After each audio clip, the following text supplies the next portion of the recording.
알칼리 음료를 먹게 되면 소화력이 더 좋아져요. 그런데 이제 산성화되어 있는 음료수를 하게 되면은 오히려 소화 장애가 많이 일어나요.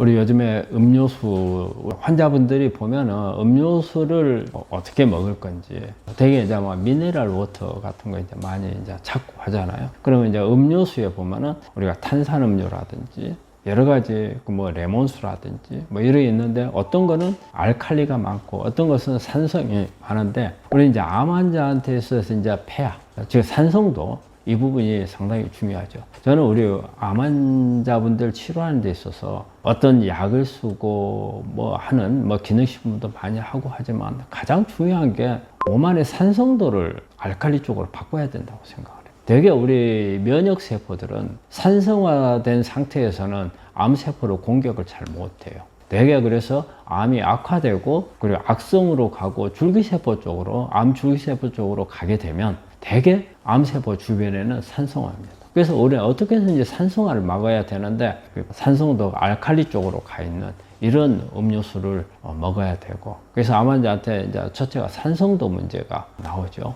그리고 그 다음에는 이제 우리 세포 안에 산성도에 따라서 세포 안에 수분 보충이 문제가 돼요. 우리가 보통 암 환자들 세포 탈수가 많이 돼 있는 경우가 많거든요. 우리가 탈수락 하면 일반적으로 갈증이 나는 걸 말하는데 그거는 혈관의 탈수예요. 근데 우리가 세포 안에 탈수가 중요하거든요. 세포 안에 탈수가 되어 있으면 세포가 노폐물이라든지 산화물이라든지 활성산소 이런 부분들을 제거를 해야 되는데 제거하기가 어려워요. 그래서 정상세포도 암으로 넘어갈 수가 있죠. 그래서 어떻게 해서든지 세포 탈수를 막아줘야 돼요. 이때도 보면은 알칼리 상태가 돼야 됩니다. 그래서 알칼리 상태가 되면 이게 이제 칼륨이 많이 공급이 돼야 되거든요. 그래서 이제 칼륨이 많은 그런 이제 음료수, 이거는 되게 이제 알칼리거든요. 그래서 알칼리 상태가 이제 그런 부분들에도 중요하고, 그리고 이제 소화에도 관여를 하죠. 알칼리 음료를 먹게 되면 소화력이 더 좋아져요. 그런데 이제 산성화되어 있는 음료수를 하게 되면은 오히려 소화 장애가 많이 일어나죠. 그리고 또 혈당하고도 관련이 있어요. 혈당도 산성화 상태에서는 인슐린이 활성화되기 어렵거든요. 혈당을 높이는 효과가 있고, 그리고 알칼리 상태에서는 혈당이 낮아지는 그런 부분들이죠. 그래서 우리 암 환자분들한테 가장 중요한 것은 몸을 산성화 상태에서 알칼리 쪽으로 바꾸라는 거죠. 근데 우리 환자분들이 음식이라든지 그 다음에 치료라든지 모든 게 몸을 산성화로 만드는 그런 요소들이 많아요. 우리가 생각해 보세요. 음식에 우리가 탄수화물이면 젖산을 만들죠. 그럼 산성화. 지방을 먹으면 지방산이 들어오죠. 이것도 산성화. 단백질을 먹으면 아미노산이죠. 이것도 산성화. 모든 음식이 산성화예요. 또 항암을 하게 되면 산화물을 몽땅 만들거든요. 그럼 이것도 산성화. 그렇기 때문에 알칼리 쪽으로 갈 수 있는 방법들은 같이 뭐 음료수도 그렇고, 음료수는 특히 미네랄 워터를 많이 해야 되는 겁니다. 그래서 미네랄 워터가 많은 부분들이 되게 레몬수라든지 아니면 뭐 비타민 나무차라든지 뭐 연잎차라든지 감잎차라든지 뭐 이런 부분들이 미네랄도 있으면서 약간의 알칼리를 띌 수 있는 그런 부분들이거든요. 그런 부분들을 많이 하는 게 좋을 거라고 생각하고, 여러분들 이 산성화에 대해서는 정말 관심을 많이 가지셔야 됩니다. 알칼리성 음료를 하면은 우리 환자분들이 알칼리수를 생각을 해요. 알칼리수하고 알칼리 미네랄 워터하고는 다릅니다. 산성화를 막기 위해서 암 환자들이 산성화를 막기 위해서는 알칼리수는 혈액만 알칼리로 바꿀 수가 있어요. 그래서 알칼리수를 먹으면 혈액을 약간 알칼리로 바꾸면서 소변으로 빠져나갑니다. 실제 우리 암이 있는 것은 혈관 밖이에요. 혈관에서 간질액을 지나서 세포로 들어가요. 그러면 중요한 것은 암세포 주변 간질액의 산성화를 막아줘야 되거든요. 그렇기 때문에 알칼리수, 우리 전기 분해해가지고 산성 알칼리로 이렇게 나눴을 때, 우리 알칼리수는 그런 부분이거든요. 전기 분해해가지고. 그렇게 만들어진 알칼리수는 여러분한테 도움이 안 돼요. 미네랄을 가지고서 알칼리수를 만들어야 됩니다. 그러면 미네랄은 대개 뭐 칼슘, 마그네슘, 그 다음에 칼륨, 이런 미네랄들이 많이 함유되어 있는 그런 물을 말해요. 그래서 우리가 그냥 자연수로 보자면 생수라든지 아니면 약수 이런 부분들은 미네랄이 들어있죠. 그런데 정수기 물은 안 들어있어요. 정수기 물은 어떻게 보면 증류수에 가까운 그런 부분들이거든요. 그래서 또 정수기 물을 드시려고 한 분들한테 한 가지 팁은 그냥 정수기 물을 그냥 먹지 말고 물을 만들었어요. 그런 부분을 만들어서 먹으면 좋습니다. 레몬이라든지 뭐 감잎 뭐 이런 부분들, 녹차 이런 부분들 같이 넣어가지고 그러면 이게 또 미네랄 워터가 되는 겁니다. 그래서 그런 부분들을 같이 하시면 도움이 됩니다. 우리가 이제 일반적으로 이제 음료를 먹는 것 중에서 보면은 우리가 이제 탄산 음료가 있고 어떤 주스 계통으로 있는 게 있고 또 주스도 생과일 주스가 있는 반면에 우리가 가공된 첨가물이 들어가 있는 이런 주스가 있고 또 운동선수들이 먹는 이온 음료 이런 부분들인데 여기서 저는 이제 제일 문제가 되는 부분은 탄산 음료가 제일 문제가 될 것 같아요. 탄산 음료는 우리가 이제 뭐 콜라라든지 사이다라든지 이런 부분들인데 이게 탄산이 이제 보통 CO2거든요. 이산화탄소를 이제 첨가한 이런 부분이잖아요. 사실 이산화탄소가 우리 몸에 많이 들어가는 것은 좋은 건 아니에요. 그 자체로도 이산화탄소는 우리 몸에서는 어떻게 보면 에너지 대사가 끝나고 나서 마지막 대사 산물로 나오는 노폐물이 개념이잖아요. 이거 우리가 바깥으로 호흡을 해서 다 빼내는데 우리가 음료에다 타가지고 주는 경우이기 때문에 좋지는 않은데 그보다 더 큰 문제는 여기에 이제 설탕이 많이 들어간다는 게 문제죠. 그래서 설탕이 보통 한 7스푼 가까이 들어간다고 돼 있거든요. 그런데 7스푼 같으면 그램으로 따지면은 보통 한 스푼에 2.5g 정도로 계산하면은 10몇 그램 정도가 들어가는 거거든요. 근데 이런 그 설탕이 탄산음료 속에 있는 가스, CO2하고 같이 됐을 경우에는 우리 장 안에 가스를 많이 만들 수 있고요. 또 하나 장내에 있는 미생물들을 갖다 엉망으로 만들어 버려서 그런 오히려 많이 먹게 되면 장 기능이 나빠지고 면역이 떨어져서 우리 암 환자들한테는 좋지 않은 영향을 줄 거고 또 암을 예방하는 차원에서도 장을 나쁘게 만들어서 나중에는 암을 유발할 수 있는 그런 영향을 줄 수도 있는 부분이에요. 그리고 이제 주스를 보면 뭐 우리가 생과일 주스라든지 이런 부분들은 즉석에서 만들어 먹는 이런 주스는 괜찮죠.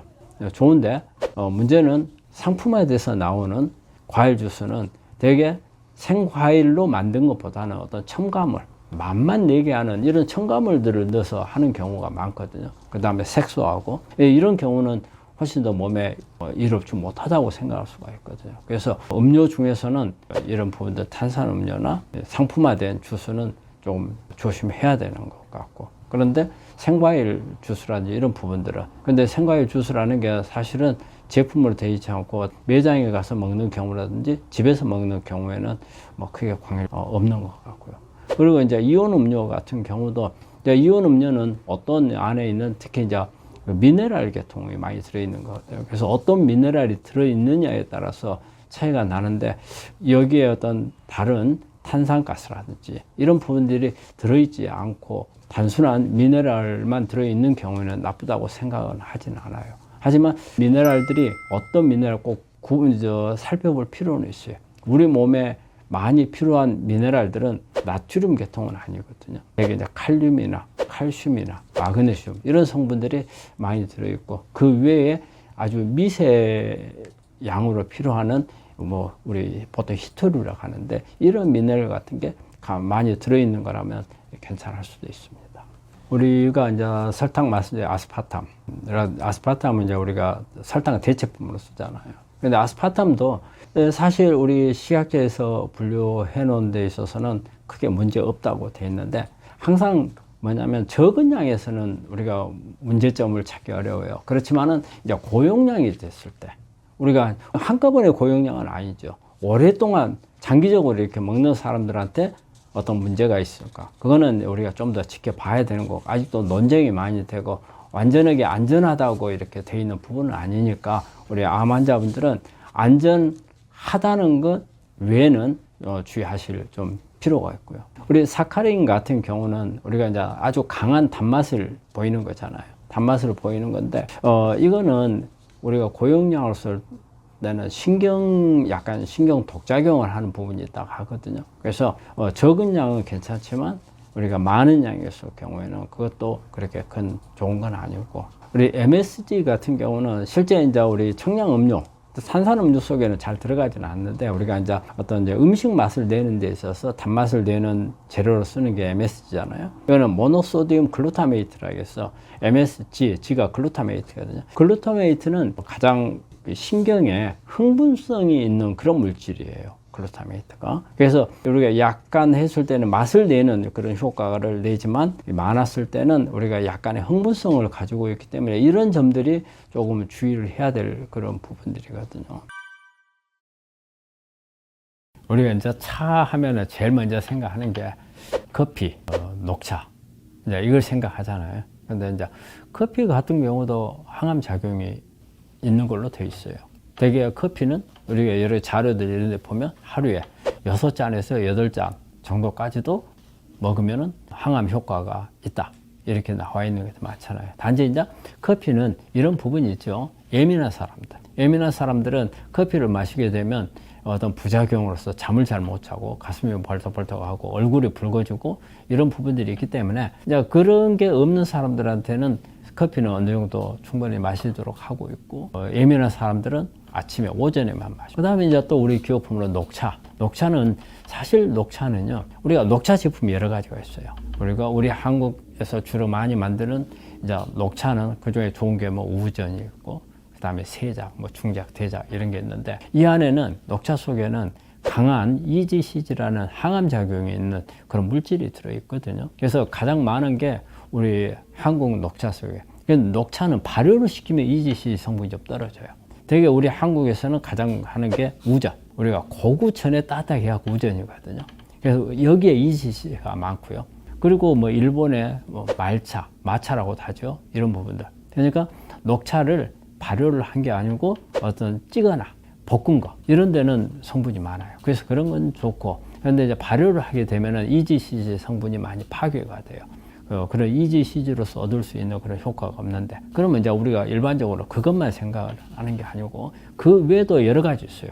저는 우리 병원에서 연잎차 같은 경우도 상당히 환자들한테 도움이 되거든요. 연잎차 속에 들어있는 미네랄 같은 것, 그 다음에 비타민 C라든지 이런 부분들을 물 대용으로 먹을 수 있게끔 이렇게 하고 있고요. 그리고 또 비타민 나무차. 저 비타민 나무차가 보면은 우리 비타민 나무차에 천연 비타민 C가 많거든요. 그래서 이름도 비타민 나무라고 해요. 강한 비타민 C가 있죠. 지용성 비타민 C가 많아요. 그래서 이걸 차로, 잎을 가지고 차를 끓여줬을 경우에 효과 있는 성분들이 많고, 또 거기도 미네랄들이 많거든요. 그래서 비타민 나무 잎차도 있고, 또 우리 환자들한테 좋은 게 생강차. 생강차 속에는 진저롤이 있죠. 특히 우리가 항암을 하는 경우에는 오심, 구토 이런 증상이 많거든요. 이런 분들한테는 생강차를 먹으면 이게 진정 효과가 있어서 토하는 걸 좀 덜하고, 그러면서도 생강이 가지고 있는 진저롤이 강력한 항암 작용, 항산화 작용, 면역을 올리는 작용, 그런 부분들이 있거든요. 다양한 우리 자연에서 얻을 수 있는 성분, 채식 중에서 이런 부분들을 가지고 그 차로 만들었을 때, 요즘에 또 레몬차 많이 유행을 하고 있잖아요. 레몬차도 상당히 좋은 거죠. 커피하고 녹차 외에도 이런 다양한 차로 만들어서 우리 암 환자들한테 도움을 줄 수 있는 그런 부분들이 있다는 겁니다. 우리 암 환자분들이 물을 어떻게 마셔야 되냐, 이제 온도, 뜨거운 물을 마시는 게 좋은지 아니면 찬물을 마셔도 되는 게 괜찮은지, 이 온도에 관해서 상당히 궁금해하는 분들이 있어요. 자, 그러면 우리가 그 가장 좋은 물은 가장 미지근한 물이 제일 좋습니다. 우리 체온하고 거의 비슷한 그 정도. 그리고 뜨거운 물은 오히려 발암물질로 되어 있죠. 특히 이제 식도암이나 그다음에 인후암 이런데 암이 잘 생기는 걸로 되어 있어요. 그래서 이렇게 차 문화가 발달한 나라, 또 뜨거운 차를 좋아하는, 특히 이제 중국이나 이런 데 보면 뜨거운 차 좋아하잖아요. 이런 나라에서 암 발생률이 상당히 높거든요. 어느 정도를 뜨거운 물이라고 생각을 하느냐, 기준을 대개 65도씨 이상이면 뜨거운 물로 규정을 하고 있거든요. 그래서 65도씨 이상 되는 그런 물은 가능한 식혀서 먹는 게 좋고, 그러면 이제 또 찬물을 한번 볼까요? 찬물은 사실은 우리 몸에 체온을 떨칠 수가 있거든요. 우리가 체온이 떨어지면 면역이 떨어진다고 해서 여러분도 잘 알고 계시잖아요. 그래서 찬물을 많이 마시게 되면 면역을 떨칠 수 있고, 또 찬물 자체는 우리 몸에 들어가면, 우리가 찬물이 들으면은 어때요? 갑자기 긴장 상태가 딱 오잖아요. 우리 아이스크림 같은 거 시원함 들으면 머리가 쭈삣해지는 이런 게 있잖아요. 이게 찬 게 들어왔을 때는 우리 긴장 상태로 교감신경이 항진이 됩니다. 교감신경이 항진이 된다는 것은 우리가 면역은 떨어지는 그런 개념이 되거든요. 그래서 찬 것을 너무 좋아하는 것도 싫어하는 입장에서 보자면 그렇게 좋은 부분은 아니에요. 그래서 너무 찬 것도 좋지 않고 뜨거운 것도 좋지 않고 미지근한 물, 우리가 보통 이제 따뜻한 물이라고 할 수 있는 거, 이런 물을 많이 마시는 게 좋다고 생각을 합니다.